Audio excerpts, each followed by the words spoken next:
Southern Italy, the land of sunshine and blue water, has always been very different from central and northern Italy. Before the Roman Empire existed, in 800 BC, southern Italy had numerous Greek colonies. After the Roman Empire fell, the Saracens occupied parts of southern Italy in 800 AD. Even after the various small states and city-states of the Middle Ages combined in the Risorgimento, or unification of the country, southern Italy did not benefit economically. As a result, the culture developed much differently from the rest of Italy, whether with criminal organizations or lack of economic development. After flying into Rome, we drove to Sorrento for our first base location. I chose it because it is centrally located for Pompeii, Naples, the Isle of Capri, and the Amalfi coast, with good transportation options. Paestum was to be a short stop on the way to our next base, but it turned out to be a highlight where we could have spent more time.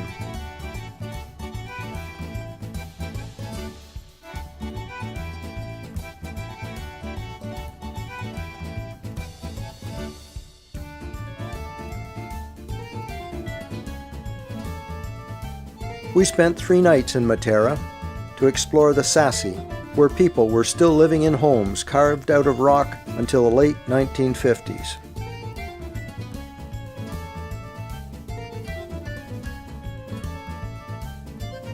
We continued down the heel of Italy to Lecce for our next stop. Lecce is known for its extreme Baroque decorative style,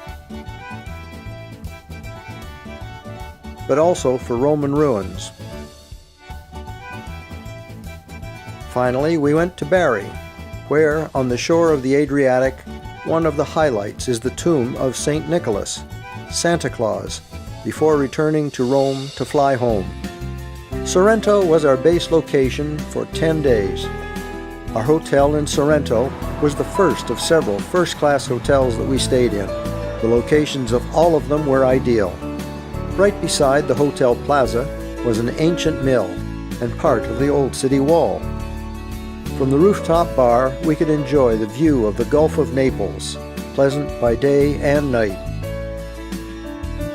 About 100 meters away was the Piazza Tasso, the busy center of town, watched over by the patron saint, Saint Antonio.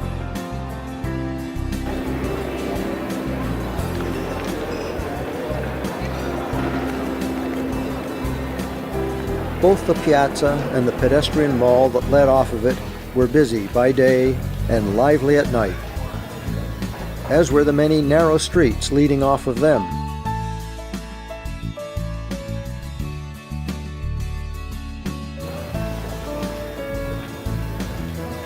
The cathedral is located centrally on the mall.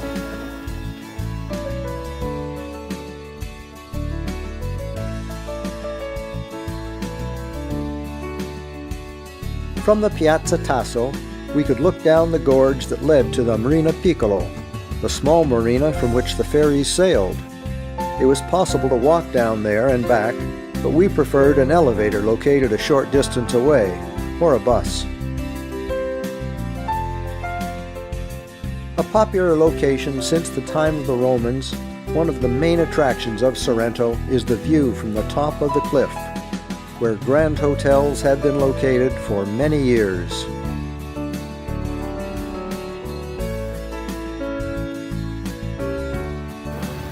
Just off the nearby Piazza San Antonio is the cloister of the Church of San Francesco. Along the top of the cliff, there are a couple of pleasant parks. On one day, we walked down to the Marina Grande.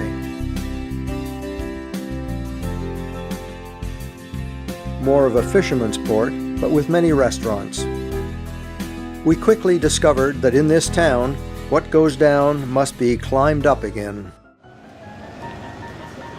On our last full day in Sorrento, we came across this rally for Fiat 500 cars. I'm partial to little red cars. These ones were cute.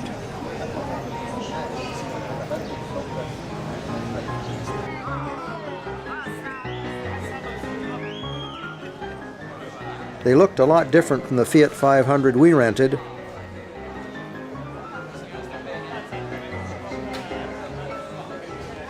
And there were a lot of them. One of the cutest ones was this honeymoon car.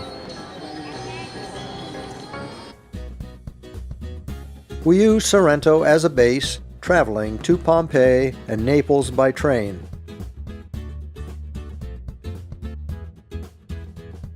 To the Amalfi coast by bus,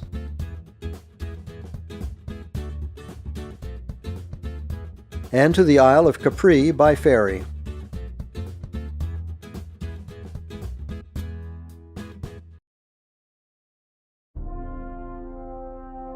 Pompeii became the greatest source of information about life in Roman times as a result of the eruption of Vesuvius in 79 AD that buried and consequently preserved the city. The discovery of Pompeii in 1748 initiated the first excavation of the site. Until 1860, the excavation was haphazard. From that time on, it was done in a controlled and organized manner. The research done here did much to popularize archaeology. It was a unique source of information on social, economic, religious, and political life of the ancient world. The remaining structures include homes of average residents and of aristocrats.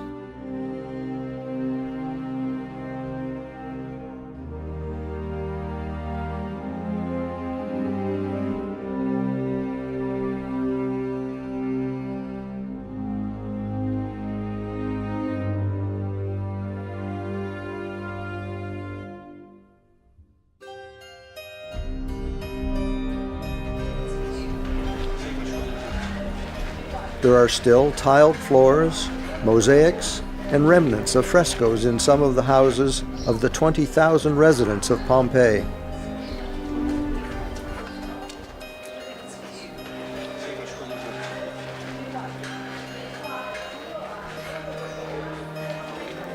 These plaster casts were made from the molds in the ash that were created by the eruption.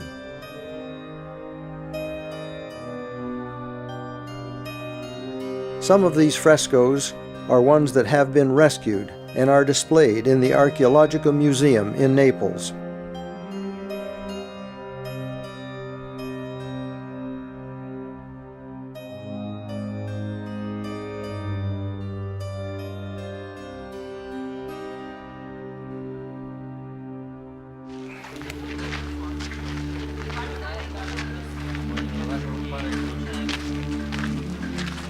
Across the main street are the ruins of what is referred to as the Basilica.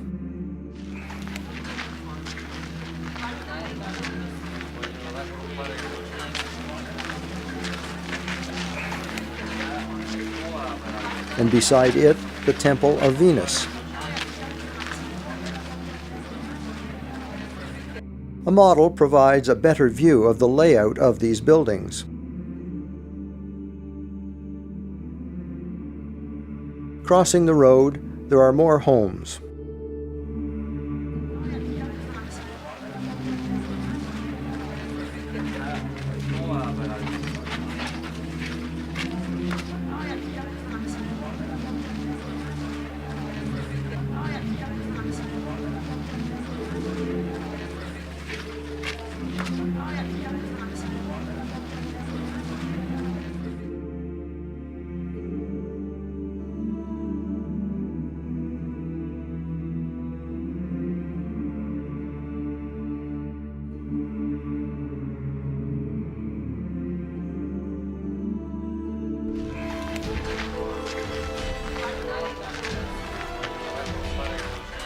The Forum was the center of any Roman city.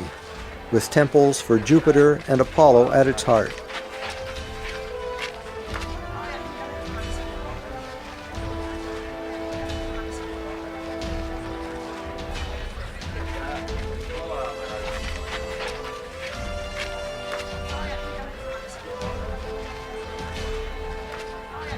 Stored beside the Forum are hundreds of statues and other recovered articles.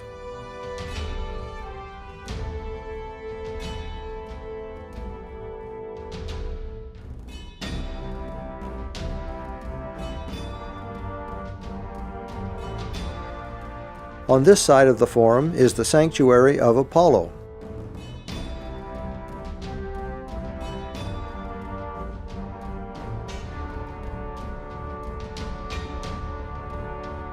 Near the Forum were public buildings like the Terme Stabiane, or bathhouses.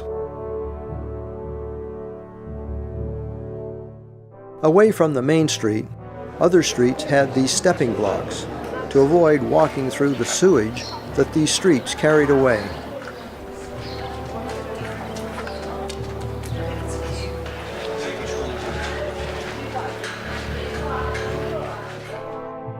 In the more upscale part of town were the homes of the aristocrats.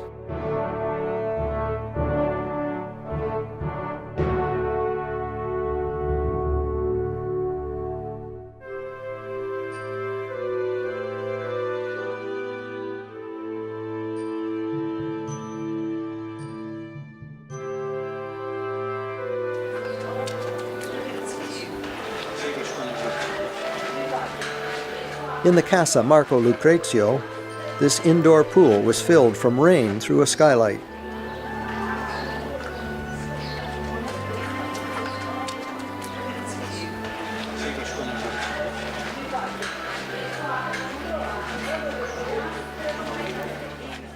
The faun in this house is a mythical creature, half man, half goat, hence the tale.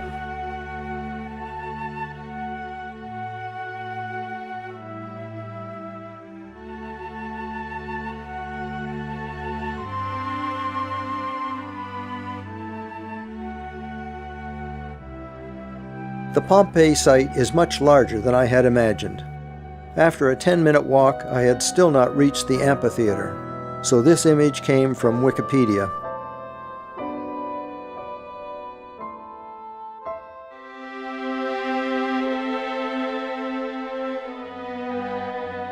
These models give an idea of the size.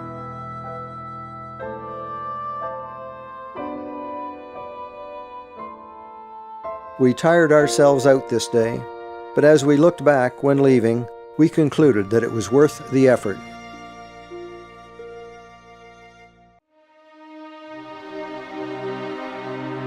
We spent one day going into Naples to the Archaeology Museum, listed in guidebooks as a must-see site. The ride-in by train was easy enough, but it would have been challenging without a helpful local woman we met on the train to guide us through the train station to the subway to get to the museum. Following that, we had no desire to return to Naples.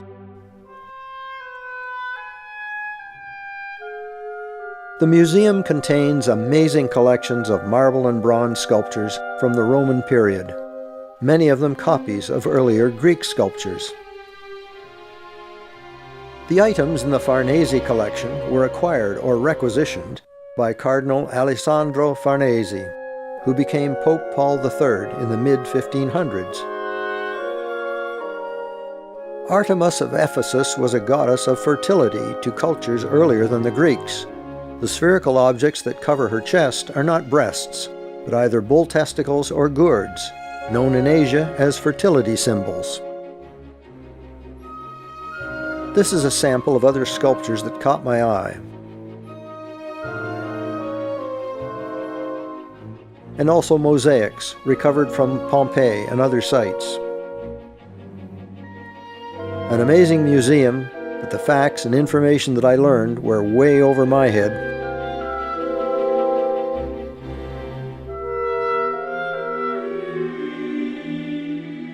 Important historical information was recovered from papyrus scrolls that had been carbonized by the Vesuvius eruption, which saved them in a form from which their information could be recovered in modern times. The road along the Amalfi coast is twisty and narrow. This is two-way traffic, so there was a local volunteer who was controlling traffic.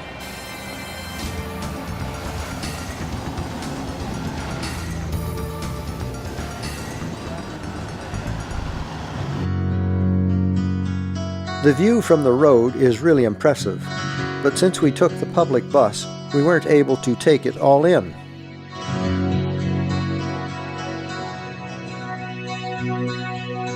At the first stop in Positano, we could see the town stretched up the hill.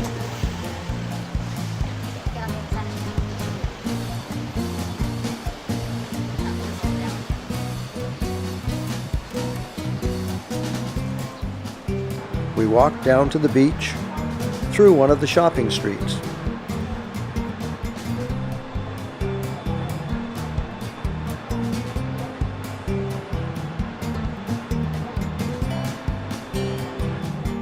The name of this restaurant is reminiscent of when the Saracens or Arabs landed here.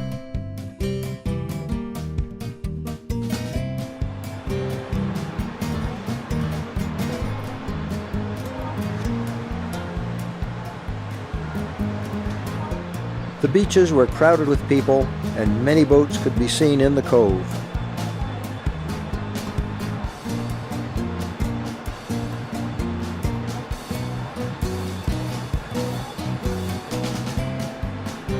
Another option for us would have been to take one of the ferries from Sorrento.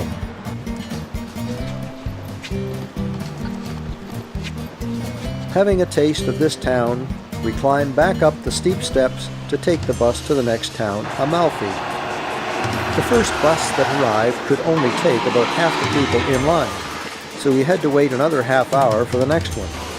But watching the traffic was entertaining.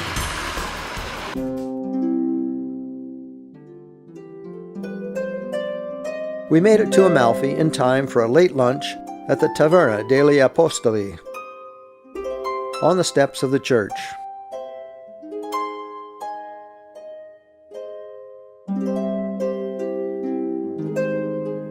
The beach wasn't much different,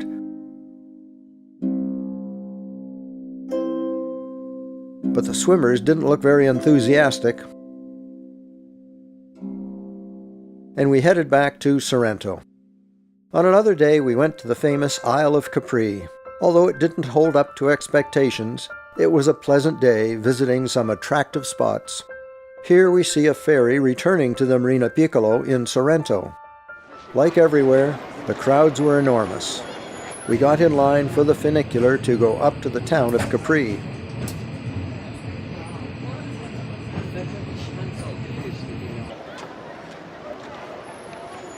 From the upper level, we have a view of the harbor and some of the area up here. We walk through the town of Capri to the Gardens of Augustus.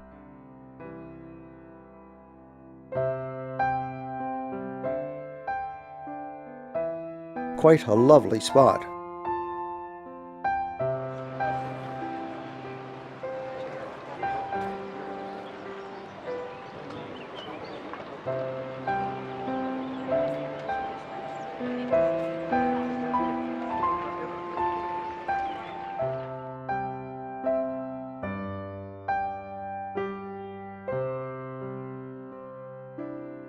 From there, we could look down on the Faraglione rocks.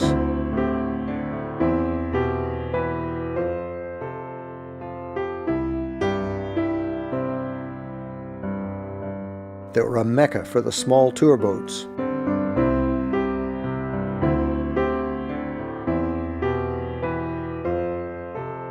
From the garden, we could see the rooftop restaurant of a hotel, so we stopped there for lunch, still with a view of the Faraglione rocks.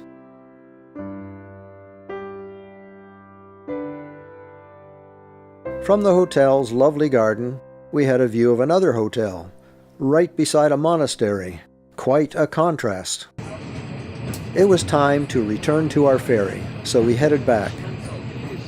At the harbor, we saw these local taxis. The roof over the passenger seat is removed and replaced by a cloth cover. Pretty unique. We caught the ferry and went back to Sorrento.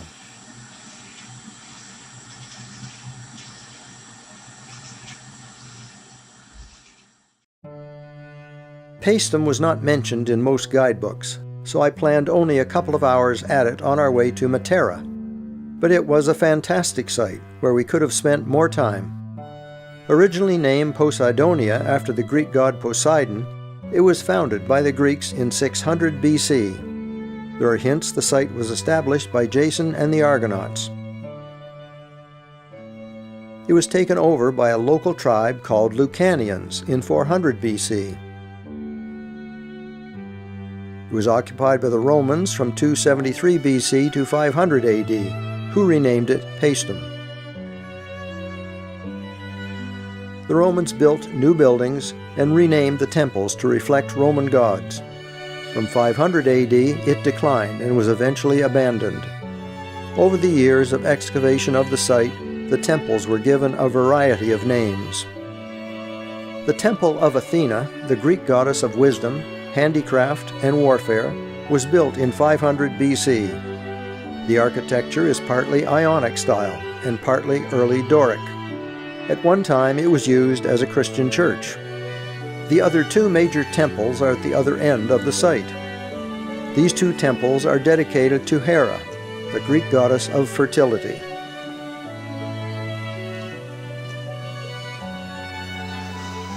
Because of the layout of the site, I'll start with the second temple of Hera.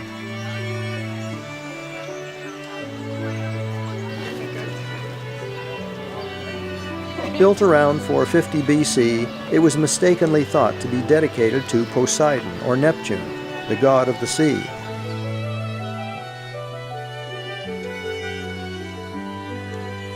It was also used to worship Zeus and another unknown deity.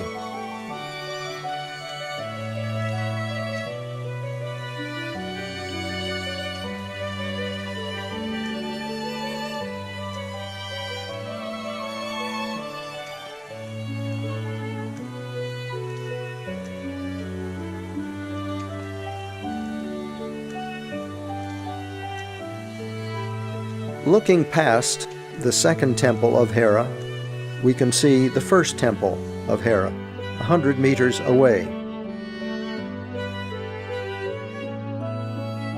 It shows more deterioration than the second temple.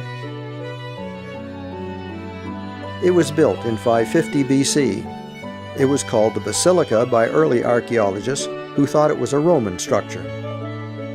Just north of the two temples to Hera is the Roman Forum. The main road through the town was the Via Sacra, or Sacred Road, that ran through the Forum. The Forum was built on the site of the Greek Agora, or meeting place.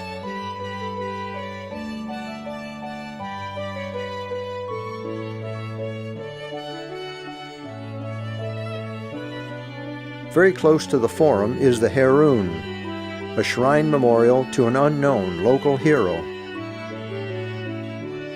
The only part of the site that is unchanged from the Greek era is this ecclesiasterion, or local government meeting area, because it wasn't used by the Romans.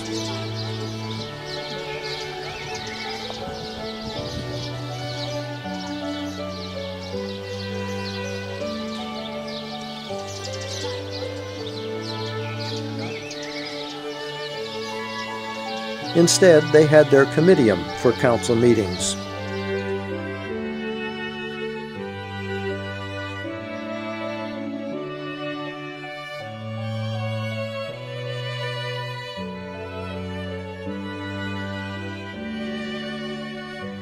Only the western part of the amphitheater remains. The outside walls,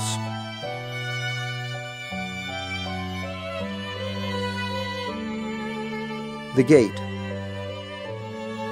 and the interior. It is smaller than most Roman amphitheaters. The city was protected by a wall, but not much of it remains. It can be seen in these early drawings. There is also a museum on the site. but since I hadn't allowed a lot of time to visit here, we were unable to take it in. However, what we did see was probably the highlight of this entire trip. It was an amazing opportunity, being able to walk through structures that are almost 2,500 years old.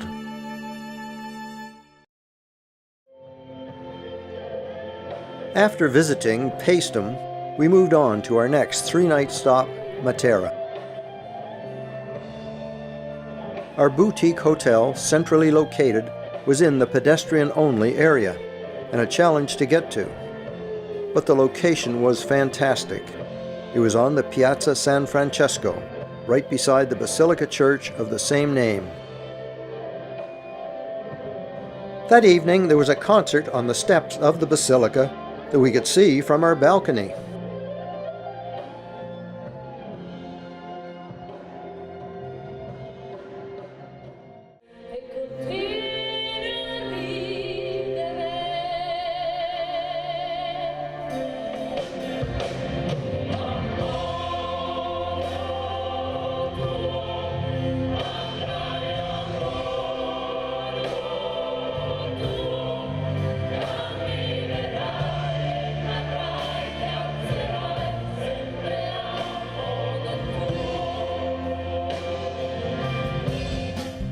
The upper town, where our hotel was located, was a different society and culture from the Sassy that you will see later. This upper town was settled starting in the 16th century, thus developing quite differently from the Sassy that had been occupied since the Paleolithic age. Under the central piazza of the town, there is a major water cistern that serves this upper town, and we were able to tour it.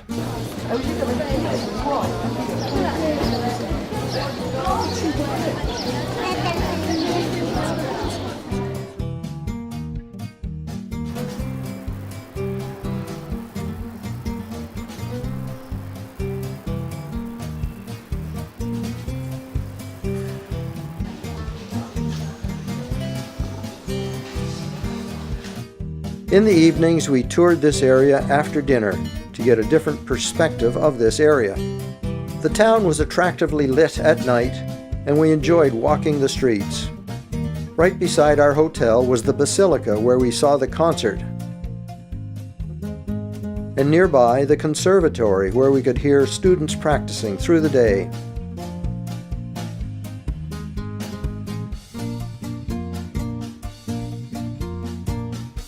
Looking down on the Sasso is the cathedral in the upper town. There are 2 museums. We skipped the Lanfranchi Art Museum,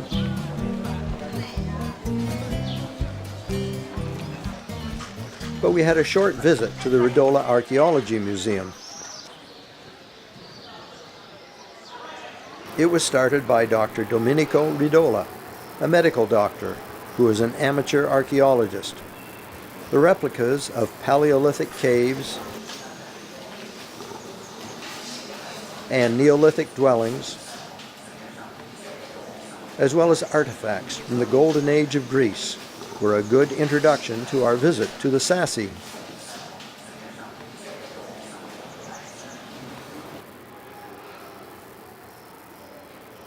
A gelato is a great energy boost in Italy.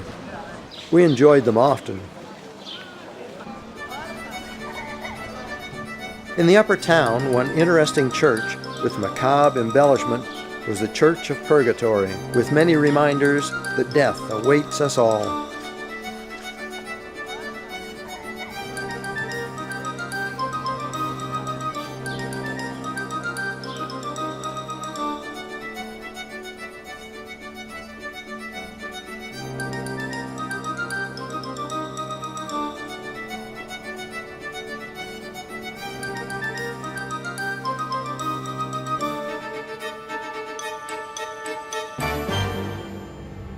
The Matera area was first occupied in the Paleolithic age, using the myriad natural caves.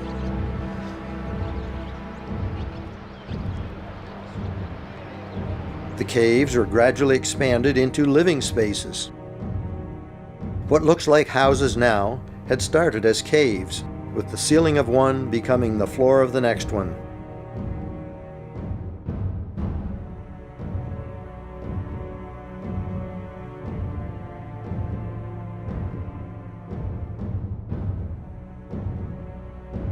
Only Petra in Jordan was continuously inhabited longer. This area was known as the Shame of Italy due to the conditions in which the people lived, with high rates of disease. In the 1950s, the government gradually relocated all the residents to more sanitary public housing.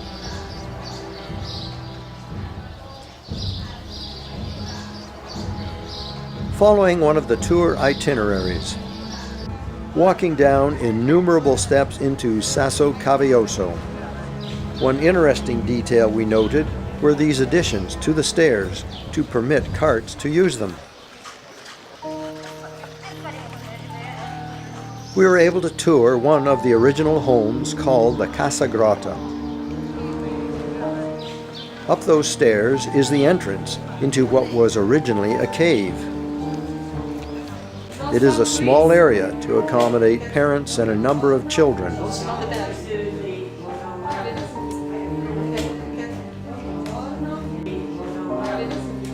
The roomy box used as a larder containing Right beside the kitchen is the manger for the donkey or horse. In an adjoining cave, the cart is stored.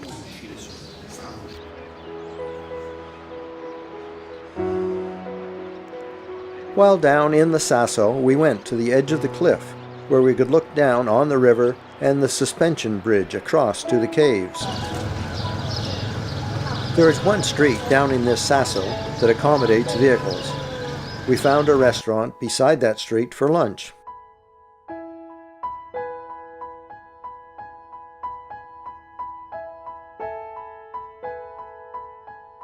However, there are also small three-wheeled vehicles used for tourists.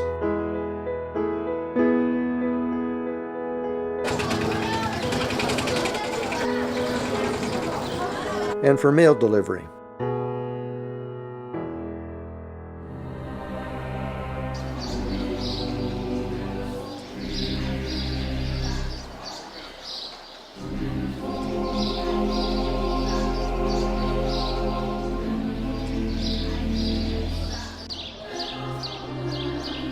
The Rupestrian churches, those that are carved out of the rock,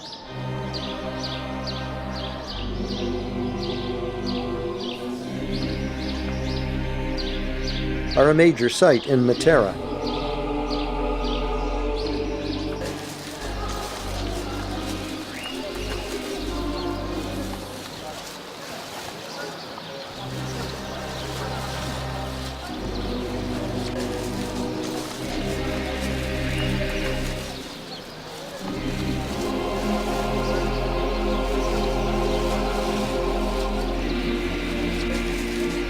The example that we were able to tour was the Church of Santa Maria of Idris.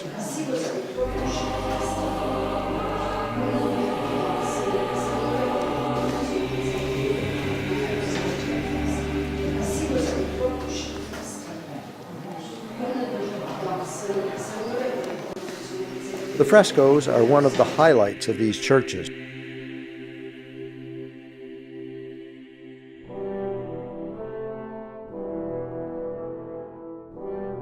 Climbing back out of the Sasso seemed longer than going down.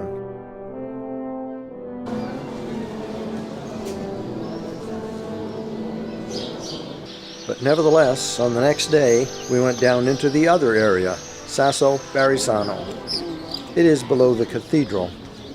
On our last evening in Matera, we found a restaurant in one of the refurbished caves, a unique memory to take with us.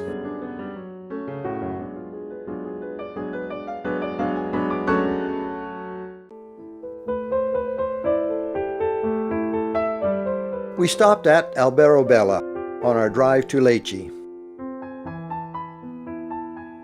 As well as touring Lecce, on one day we went to the small town of Nardo.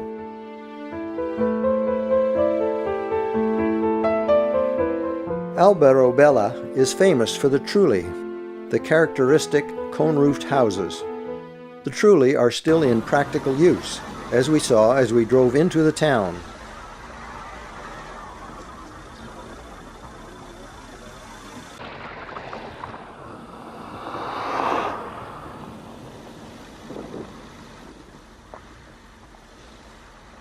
Although the first trulli settlements date back as far as the Bronze Age, according to legend, the construction was imposed on the peasants in the 15th century by the local counts to evade a tax imposed by the Kingdom of Naples. Made from local limestone, they are marvelously durable. The designs on the roofs are a recent innovation from about the 1950s.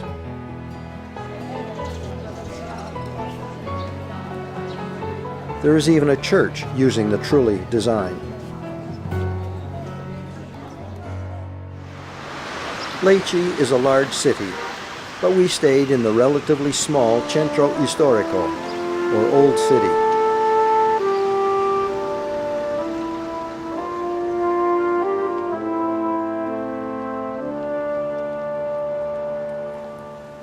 Our elegant hotel, the Patria Palace, faced the Basilica Santa Croce, which is the ultimate example of a style called Baroque Leccese, an over-the-top form of architectural ornamentation. Unfortunately, the facade was being refurbished, and a large painted screen replica was hanging in front of it. But I was able to find images on the internet to show the actual exterior. The interior is almost as impressive as the exterior.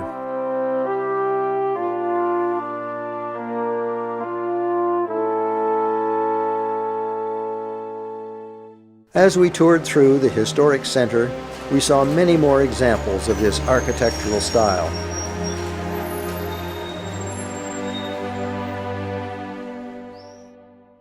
Particularly the many churches.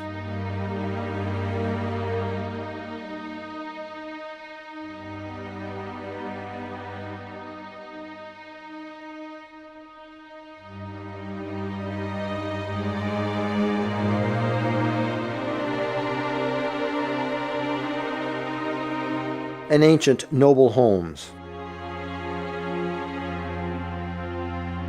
We wandered the narrow streets. The tower on the cathedral can be seen as a guide to the Piazza del Duomo, one of the two great piazzas in the Old Town.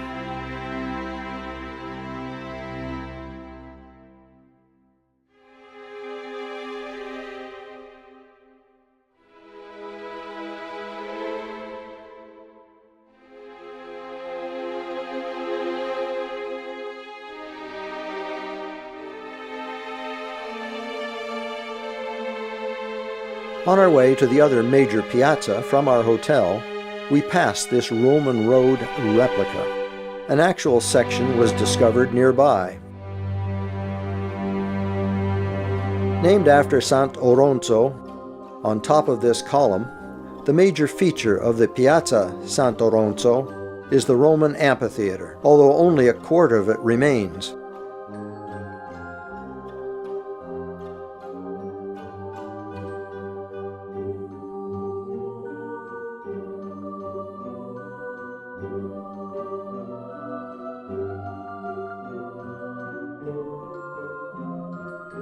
It was a popular gathering place till late at night.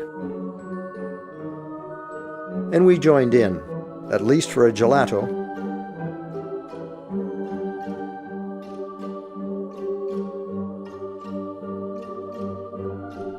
And wandered these narrow streets both during the day and at night. On one day we drove down the Salentine Peninsula, the heel of Italy, to Nardò, a small town with an attractive piazza. As soon as we saw the piazza at the end of the narrow street, we knew we'd stumbled onto something unique.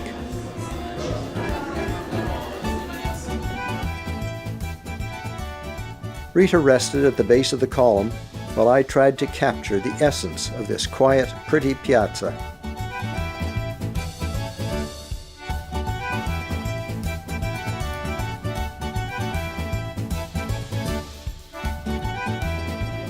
Before we left, we had lunch at this cafe.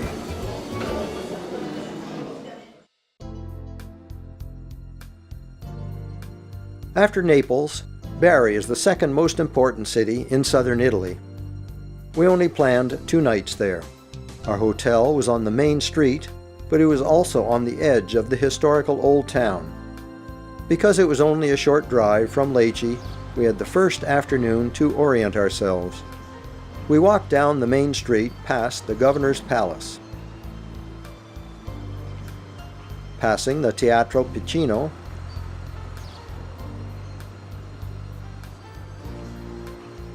and a statue of its architect, and towards the attractive-looking Teatro Margherita.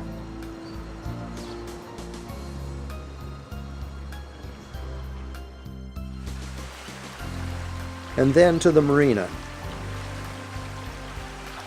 where we could see some of the beaches we had passed on our way into town.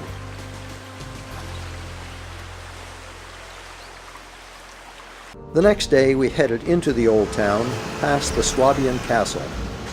It has an interesting and involved history that reflects that of Italy. Built in 1132 by the Normans who had overcome the Byzantines around 1000 AD, subsequently taken over by Anjou, then by Aragon, and donated to the Queen of Poland around 1500. We walked through the interesting old town with its narrow streets.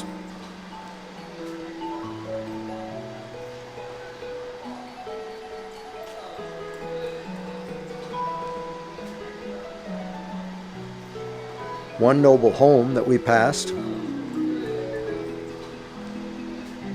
and a piazza with Roman columns. In the Piazza Mercantile, we stopped for a drink while other tourists used the fountain. There are numerous small churches, but the highlight and the main reason for visiting Bari was the Basilica of St. Nicholas. Yes, I'm talking about the jolly old fellow, St. Nick, a real person who lived in what is present-day Turkey in the 4th century. This basilica was built in 1087 to receive the relics of this saint. They had been taken by force by sailors from Bari from the ancient Greek town of Myra. The nave of the church is quite large.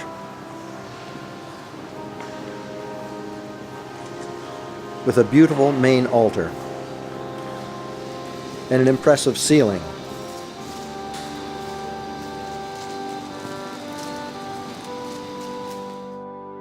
The second altar is made of silver.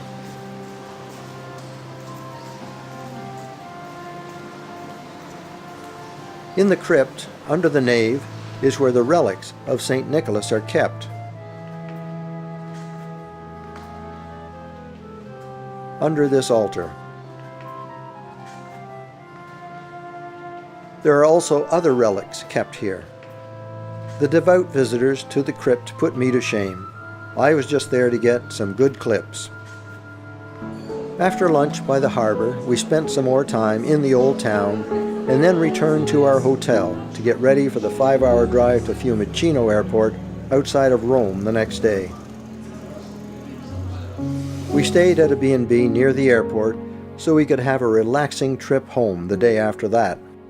Although this trip wasn't one of our favorites because of how busy Sorrento, Capri, and Amalfi were with tourists, even they had some worthwhile spots to visit. The view over the Bay of Naples remains as attractive as it was in Roman times. The Amalfi Coast Drive would have been better with a small tour bus, so we could have enjoyed the scenery more.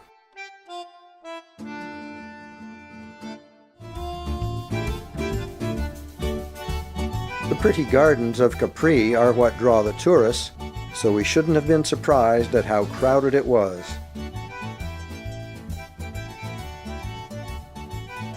Pompeii was the best part of this segment of our trip, an amazing record of life back in Roman times.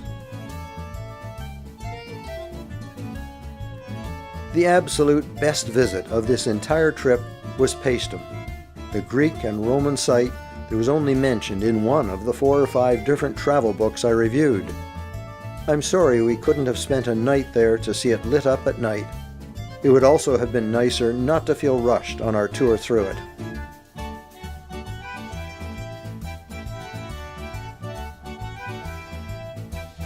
The Sassi in Matera were another major highlight. The fact that these dwellings were occupied since Paleolithic times is mind-blowing.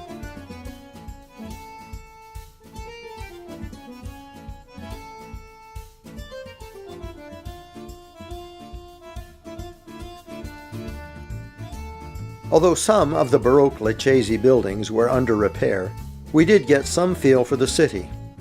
The east side of Italy is very warm, too warm for us, but it was interesting to see how the locals handled it. Only the tourists are out in the afternoon, like mad dogs and Englishmen. The locals come out at 10 in the evening with their children to enjoy the cooler temperatures. Bari had the most interesting old town of any that we saw, but of course, it was seeing Old St. Nick that was the reason to be there. We're not sorry we did this trip, but we would certainly have done it differently if we knew ahead of time what we know now.